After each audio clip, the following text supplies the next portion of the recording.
வணக்கம். உங்கள் மாயன் செந்தில்குமார். இன்றைய பதிவு மிக முக்கியமானது. நிறைய பேர் வீட்டில் பார்த்தீங்கன்னாக்கா புழக்கம் அப்படிம்பாங்க.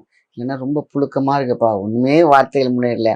எல்லாமே பார்த்தீங்கன்னாக்கா இந்த சல்லி காசு கூட இல்லைன்ற அந்த வார்த்தை. சல்லி என்றால் காசு.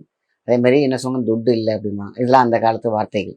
ஸோ நமக்குன்னு ஒரு வழி இருக்குது, நமக்குன்னு ஒரு தெய்வம் இருக்குது, காசு கொடுக்கக்கூடிய ஒரு தெய்வம் இருக்குது, காசு இருக்கக்கூடிய பிளாக் உடைக்கக்கூடிய ஒரு தெய்வம் இருக்குது. அதான் சீனிவாச பெருமாள். இங்கே பார்த்தீங்கன்னா இன்றைக்கி திருப்பதிங்கிறது சாதாரண விஷயம். ஏன் கோடான கோடி மக்கள் அங்கே போயிட்டு இருக்கிறாங்க. அத்தனை பேருக்குமே நல்லது நடக்குதா? அப்படிதான் நடந்தால் தான் நான் அதை போவேன், யாராவது சொன்னால் போவேன் அப்படின்னு சொல்லி பேர் இருப்பாங்க இல்லையா? அது அவங்க நேரம் வரலன்னு தான் நான் சொல்ல முடியும். திருப்பதி அப்படிங்கிறது பார்த்தீங்கன்னா மலை, மகாமலை.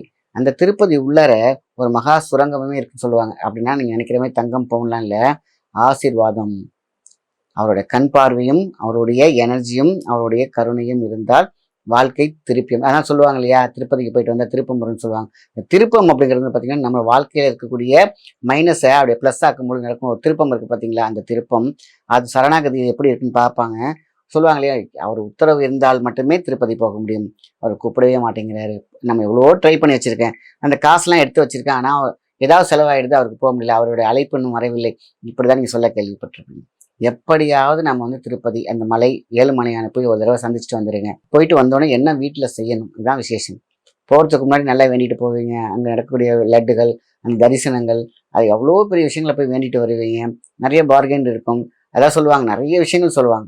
ஆக திருப்பதி போயிட்டு வந்த உடனே வீட்டில் என்ன செய்ய வேண்டும், எந்த விளக்கேற்ற வேண்டும், என்னென்னலாம் செஞ்சால் கடன் தீரும். அதாவது அடகமான வச்சு தங்கமாக இருக்கலாம், தங்கத்தை எதிர்பார்க்கலாம், தங்கம் வாழ்வதற்கான விஷயங்களாக இருந்திருக்கலாம்.